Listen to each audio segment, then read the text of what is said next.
Justinian I, Renovatio Imperil. On 533 AD, Eastern Roman Emperor Justinian I had a divine vision of restoring the old Roman Empire to its original glory. He just ended the war with the Sassanids on 532 AD by agreeing to the perpetual peace treaty with King Khosrau I by paying him 11,000 pounds in gold to end their war, giving Justinian the ability to concentrate on Western Europe. Justinian had his late uncle Justin II's full treasury at his disposal. He ambitiously planned his revival of the old Roman Empire by attacking the Vandals in North Africa. The opportunity came when Rome-friendly Vandal king Hilderic was deposed by Gilmer in 530, and 3 years later he had him killed. Gilmer tried to prepare the best he could for a potential Eastern Roman invasion, but wasn't ready for the arrival of Justinian's best general, Belisarius, who landed near Carthage with 10,000 soldiers and 5,000 cavalry. The Vandals fought the Eastern Roman army for several months before Gilmer's forces lost confidence in him after losing Carthage at the battles of Ad Deciem and Tricamerium. Gilmer and a few of his followers fled from the Eastern Romans for a few months before surrendering. When he finally gave up, he was taken to Constantinople and given an estate in Galatia. When he entered Constantinople for Belisarius's victory triumph, he exclaimed after seeing the splendor of the city, "Vanity of vanities! All is vanity." With the end of the Vandal kingdom, the Eastern Romans were able to establish the Praetorian prefecture of Africa. They would use North Africa as a base to launch their next campaign in 535 AD to reconquer Italy, but the region wouldn't be totally pacified until 548 due to the Moors, army mutinies, and the remnants of the Vandal kingdom constantly creating havoc. The North African campaign cost the empire over 100,000 pounds in gold.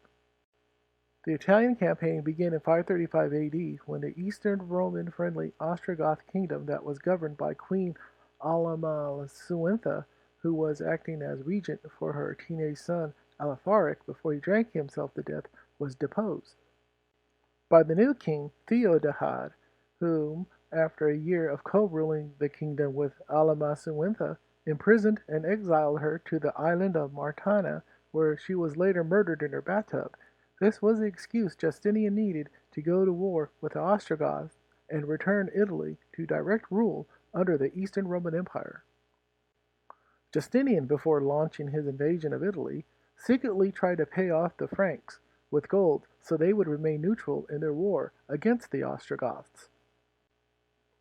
With the lack of manpower, Belisarius was given command of 7,500 soldiers at his disposal to fight with, half the amount he had a year earlier when he fought the Vandals. During the late fall of 535 AD, the Eastern Roman armies led a two-pronged attack against the Ostrogoths. Belisarius led his troops from North Africa into Sicily and captured the island. The other was an attack on Dalmatia led by a Hun army commanded by Mundus. Mundus was successful in capturing Dalmatia, but was soon overrun by a much larger Ostrogoth army in March of 536. At the same time, Belisarius entered Italy and marched his way towards Rome. A new general, Constantius, was sent into Dalmatia to reclaim it, and soon after chased the Ostrogoths out of the region altogether. The Ostrogoth army marched towards Rome to defend it against Belisarius's invading army. After slowly marching north from Sicily, Belisarius's soldiers captured all the cities along their way to Rome, and by the time they reached Rome in the winter of 536, they were able to capture the city unopposed.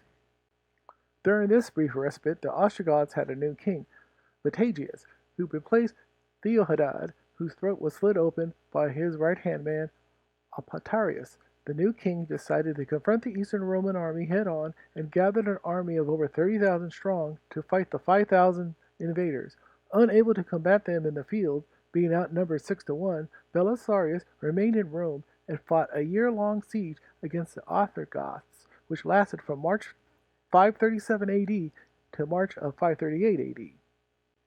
The Eastern Roman army was able to withstand the siege before it was lifted, and reinforcements from the Hun mercenaries as General Narses arrived with more soldiers, but The damage caused by the siege depopulated the city of Rome by up to 90% and destroyed much of its infrastructure. Belisarius, with his reinforcements, were able to split into two attack units. One marched further up north to Milan and the other headed towards Ravenna, but the soldiers that captured Milan were crushed by the Franks, Burgundians, and Ostrogoths that overwhelmed the Eastern Romans. Belisarius and his reinforcements from Dalmatia were able to capture the city Ravenna on May of 540, and through diplomacy, many of the Goths were able to retain some of their wealth and properties. The Ostrogoth soldiers and their garrisons that surrendered were rehired as Eastern Roman soldiers and sent to the Eastern Front. Despite their success in the west, Sassanid king Khosrau I realized that the Eastern Romans only paid them off so they can wage war in the west, and took advantage of this by not only breaking their perpetual peace treaty, but demanded even more gold.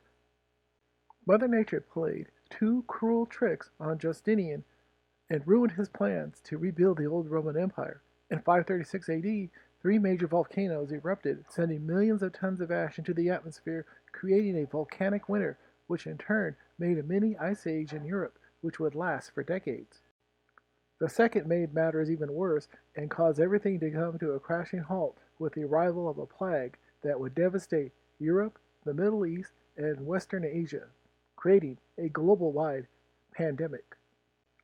These factors, along with an overextension of resources, a depletion of funds in the treasury that his uncle Justin I hoarded, a depopulated Western Europe, along with the malaise in the Eastern Roman populace of having to fight a war on two fronts and being heavily taxed to pay for a war nobody wanted, ended Justinian's foolish plans.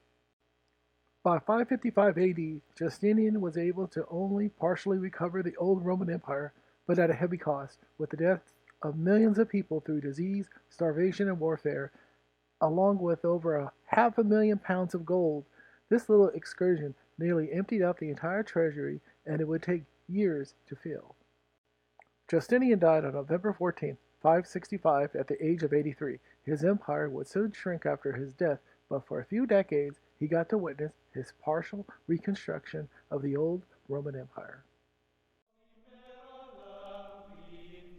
Thanks for watching another episode of the Byzantine history of the Eastern Roman Empire. My name is Joseph Ulivas, your illustrious narrator, and I bid you adieu.